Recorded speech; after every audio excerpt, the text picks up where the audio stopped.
The clouds parted over the Isles of Boreas. It was time to choose. The rebellion was in trouble. Ravens were scouting for the secret rebel base. They needed a game changer. Pieces of the Sky Ripper had surfaced. Or so a scholar in the mountains had told him. Surely the weapon that banished the lost gods could defeat the Emperor. Also, a temple had risen out of empty desert, as tempting as it was to explore ancient mysteries. There was a war going on, and also, his old friend Lapino needed rescuing. Of course, Renato had a pretty strong suspicion that Lapino had betrayed the rebellion. But could Renato really leave an old friend to the Ravens?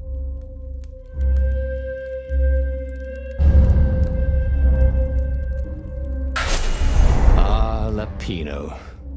Apparently, the Mad Rabbit had sold a Pegasus that he did not exactly own. Lapino always wiggled out of trouble, given time. But he was out of time. Lapino's frantic message said that the Ravens were going to kill him for being a rebel spy. And that he had a clever plan. If the fleet reached him first, they'd string him up for that. Never mind the winged horse. Or so Lapino had told him over the far speaker anyway.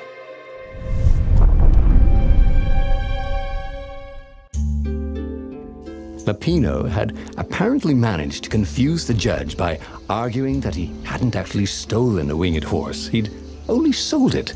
But wait, where was the prison? The village was empty. Had everybody fled the Ravens?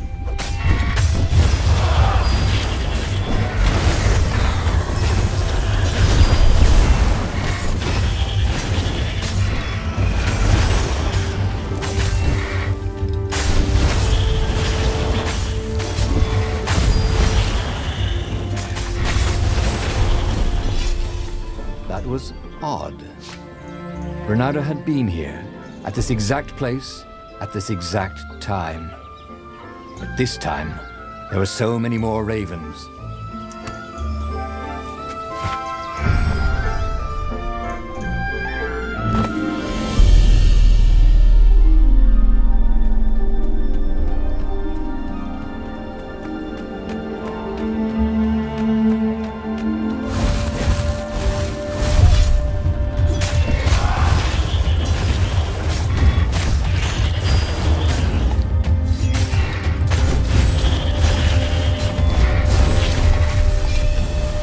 Ravens were landing everywhere. The advance guard. He'd better get moving. If they got to Lapino first, they'd eat him for breakfast. Or snack. Ravens weren't picky. If they got hungry, they sometimes forgot to interrogate their prisoners. Even top spies like Lapino. Well, unless he really was a traitor, obviously. Then they'd probably pin a medal on his chest. Dirty and bloody, Renato finally reached Lapino. The rabbit was practicing his shuffle. Renato recognized the cards. It was Lapino's favorite deck. Oh, I thought you were in danger. I am. The Ravens are coming. Oh, the prison thing. Right, yeah, we see this guard owed me 53 ducats, so we made a deal. They're very reasonable people, actually, for weasels. Now, I got a brilliant plan to kidnap Zenobia. We capture Zenobia, we find out what she knows, and that's the whole war right there. Easy peasy, lemon squeezy. Capture the Emperor's greatest general, who happened to also be a deadly sorcerer, and, oh, his only daughter? That would be worth it. And it would be nice to see her. He'd always had a soft spot for her. And he felt sure she had one for him. On the other hand, he could still get to the core of the Sky Ripper, even if he couldn't get the whole thing. It must have great power.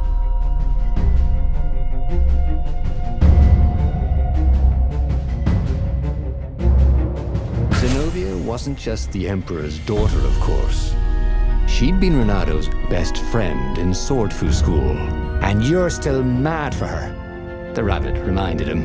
The rabbit had a point, and Renato had a feeling she'd want to see him again. Who knows what could happen between the two of them this time around? She knows all his plans, chuckled the master spy. She won't give them up easily. Oh, she'll tell the interrogators, all right, said Lapino. Taking her would change the game, all right.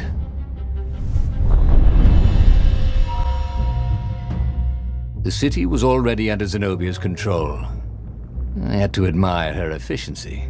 Renato shivered at the thought of Zenobia at the mercy of the interrogators. Could he really turn her over to them? But this was war. It wasn't meant to be pretty.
Urging him to capture Zenobia.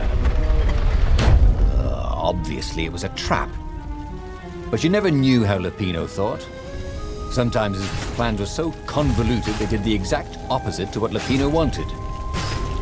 And there must be some way to play on that, Renato thought.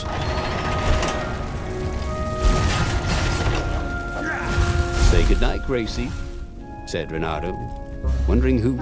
So, what's this plan of yours? Use me as bait, said Lapino.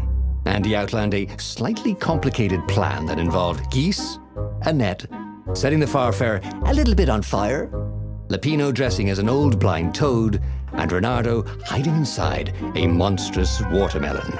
What could possibly go wrong? Thought Renato.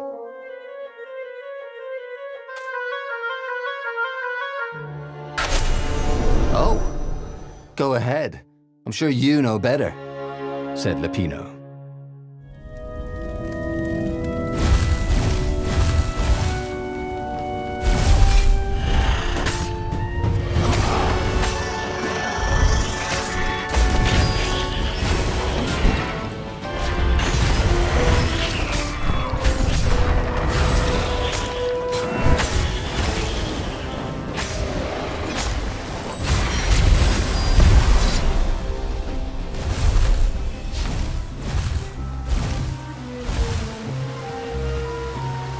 Renato slinked through Zenobia's ship, making no sound at all.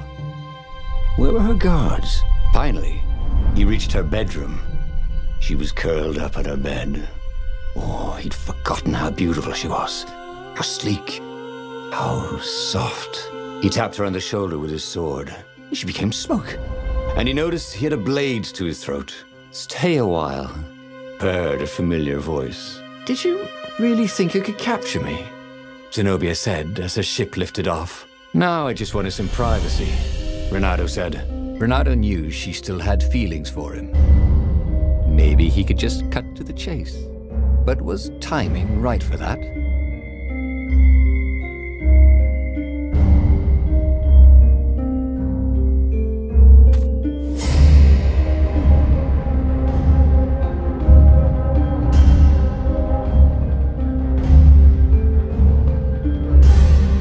Did you ever wonder why the Emperor adopted you? And he told her why. His Imperial Majesty wanted to bring the lost gods back. They could make him immortal. But to seal the bargain, he needed a sacrifice. Someone who truly loved him. You're lying. She was furious. You can't prove that. I can.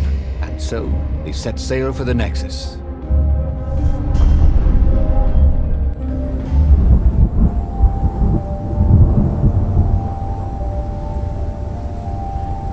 The scientists at the observatory have resurrected one of his victims.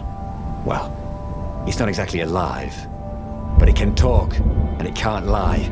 You took a big risk, You know, I could just cast a spell to make you tell me where the rebel base is. And you wouldn't consider that cheating? She frowned. Ugh, fine. Let's go get your witness. The rebellion had started after atrocities that the Empire hushed up. Renato had rescued a priest whose order had been massacred for one book. He had slept in a burnt village. Dead kittens and puppies had come to tell him what the Emperor had done to them.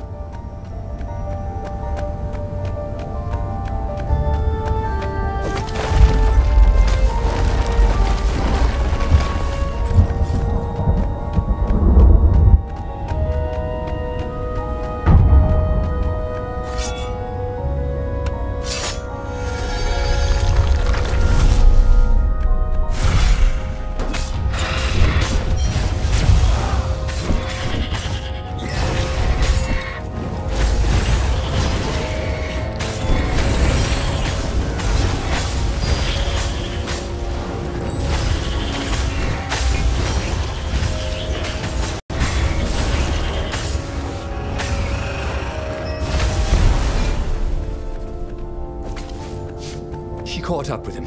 Don't you think I'd know if my father started practicing black magic? Why? Would you want to join in? Oh, no, I'd destroy his books and...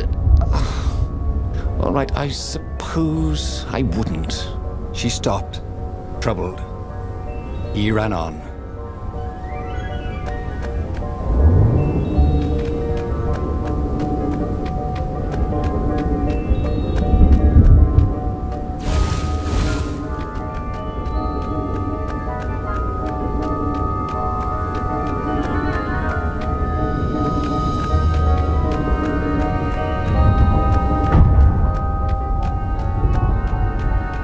Scientists on this island had been investigating the Emperor's dark rituals on their own. They were neutral in the civil war engulfing the Empire, but they could see that the dark magics the old toad had loosed were changing the world. Renato hoped he and Zenobia weren't putting them in danger.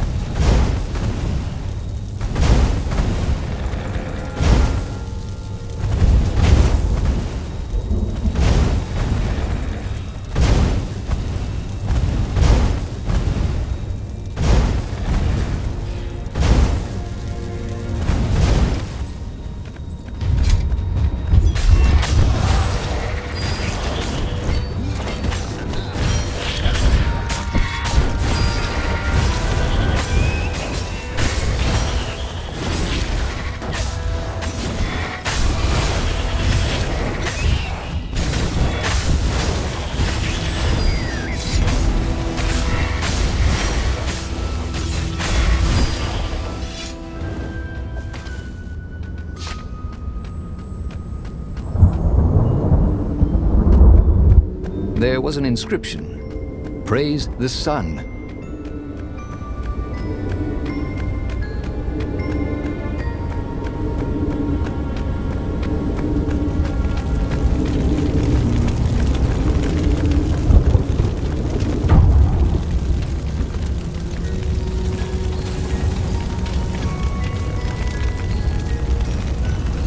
The observatory was a burning hulk. Dead scientists and black feathers everywhere. The ravens had taken care to burn the reanimated witness to cinders. Zenobia stared around, shocked. The scientists had been neutral. They had no part in the rebellion. "Take me to your council," she said, shaken. "I have things to tell them." It was what Renato had gambled on. The Zenobia would turn against her father once she knew his madness. But the rebel base was secret. Could he really risk taking the Emperor's daughter there, even if she did love him?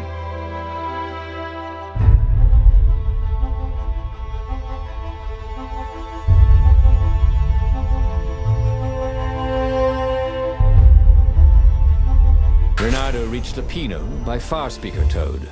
No, we should take her to the base, insisted Lupino. "No, I don't trust her. Nobody changes sides that fast," said Renato. I better go to the base. Let them know you've got her. Lupino said. For some reason, Bernardo wasn't sure that was a good idea. Just meet me at the far side of the mountains. There's a shuttle here I can take. Always has to be your way, doesn't it? Said Lupino.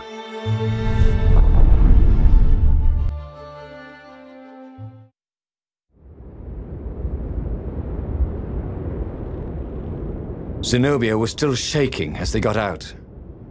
I didn't know, she said. The Ravens kept it secret. At first they sacrificed prisoners, then villages near the frontier, and then an orphanage. Kittens and puppies. Sometimes he'd come back to the palace and it was like there were glowing things behind his eyes. But I was so busy. I'll clear a path for us, Bernardo told Zenobia, so the Ravens don't see you.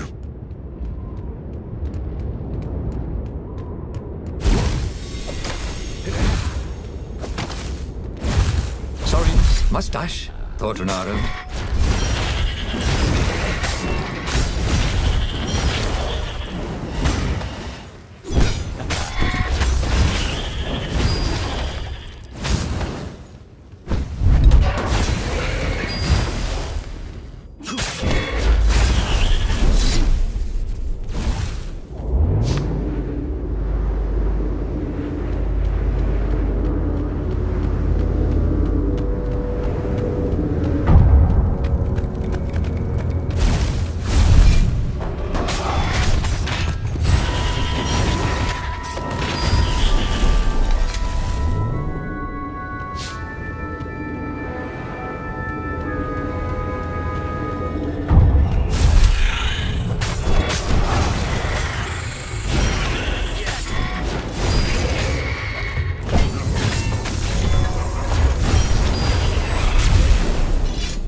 Zenobia came up as he massaged his sore arm.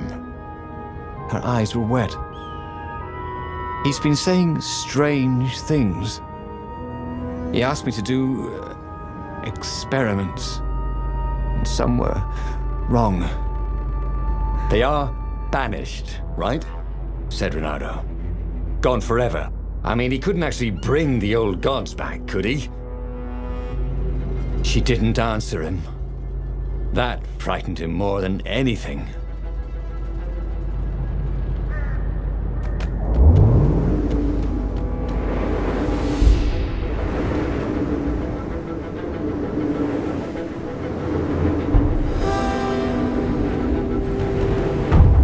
Oh, what does the fox say? Asked one raven. Another one called back. Oh, I'm dying! And they both laughed hysterically.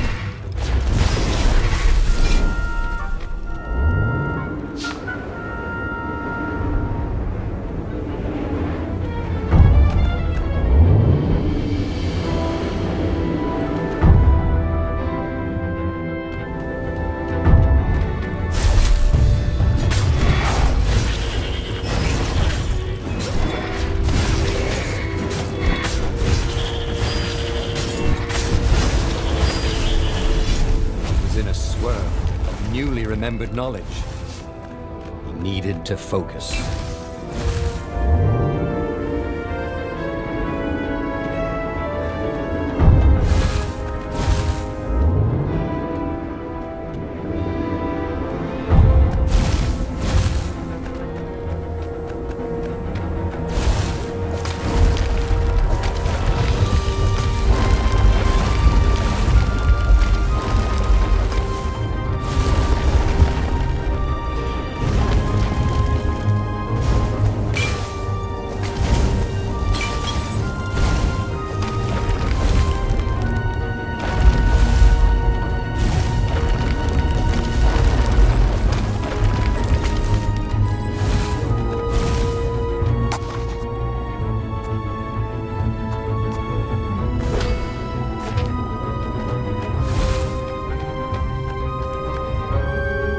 They came up on an empty shack. He gestured her in. Where's the base? She asked, confused. I thought we could talk a bit first. Oh, you think I'm playing you? She was furious. I'm betraying my father who picked me out of an alley, and you think I'm playing you? She lashed out. Her claws sliced fire into his face. Energy boiled in her other paw. But before she could kill him, he slashed his sword into her heart. She staggered. I could have loved you. You son of a bitch. And then she died. Renato stood there for hours, unable to move. Finally, a ship landed near him. Lapino had brought the Farfarer. On board the Farfarer, Lapino couldn't stop grinning. I can't believe you actually killed her. Why didn't I trust her? Renato said. All he could feel was emptiness. You killed the Emperor's daughter. You might want to run for it, if you care whether you live or die, that is. Since Renato didn't, he grabbed the wheel, and he sailed for the Imperial fleet.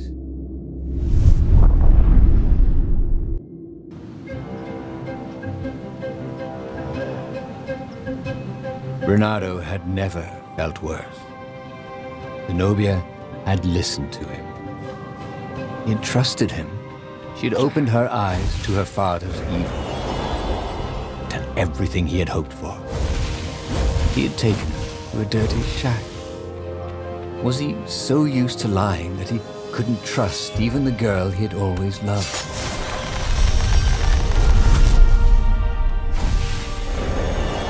There it was again.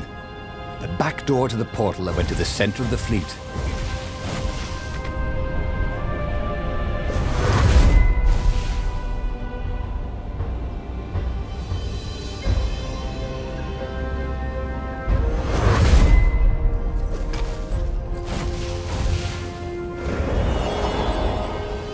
He could see the rebels reeling back as he plunged into the ranks of the Ravens. He'd had to kill the girl he loved, but he'd also blown the biggest opportunity they could have had, to turn the Emperor's daughter against him. Oh, Renato could only laugh miserably. He was taking crazy chances now, swinging wildly. He expected the Ravens to take him at any moment, but they were running in fear. No one wants to fight a man who doesn't care if he lives. No one wants to fight a hero. Oh, long live the Emperor! Called the Ravens.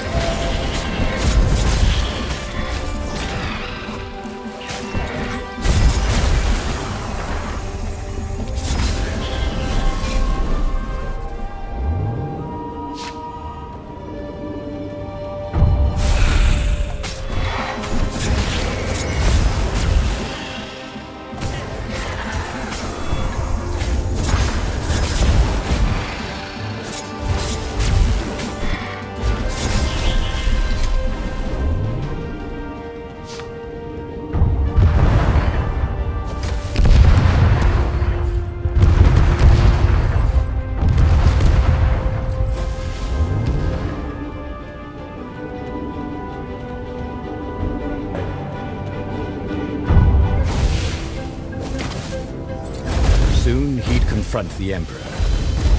Funny that this whole war had come about because the Emperor feared death. And now it was coming for him. There was some sort of lesson there, wasn't there?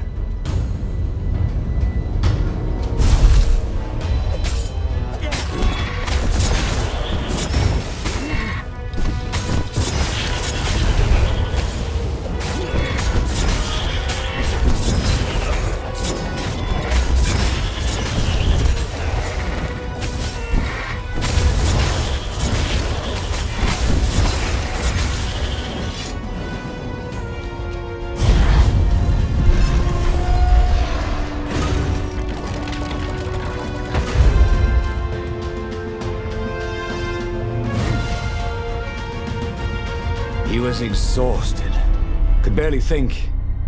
He wanted to stop thinking. The rebels were already finished, and he was the last. The Ravens were coming for him personally now, in waves. It didn't matter. He was slick with his own blood, but it didn't matter. In the distance, he could see her, embraced by a halo of light. holding her hand out to him. Had she forgiven him? Would she take him to the halls of the Valiant?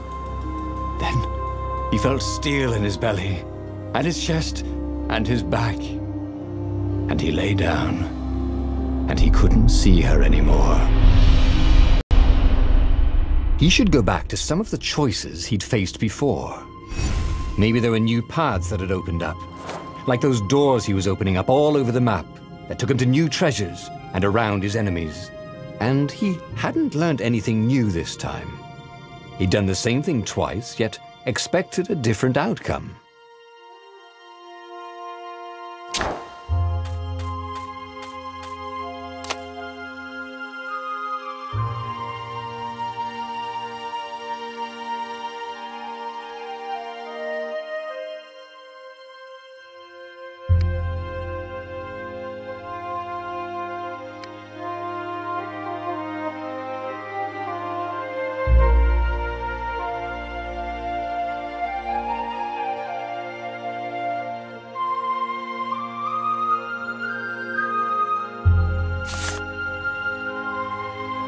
The book's pages fluttered to the beginning once again, faster than before, and he fell. The clouds parted over the Isles of Boreas. It was time to choose. The rebellion was in trouble. Ravens were scouting for the secret rebel base. They needed a game changer. Pieces of the Sky Ripper had surfaced, or so a scholar in the mountains had told him. Surely the weapon that banished the lost gods could defeat the Emperor. Also, a temple had risen out of empty desert, as tempting as it was to explore ancient mysteries. There was a war going on, and also, his old friend Lupino needed rescuing. Of course, Renato had a pretty strong suspicion that Lupino had betrayed the rebellion, but could Renato really leave an old friend to the Ravens?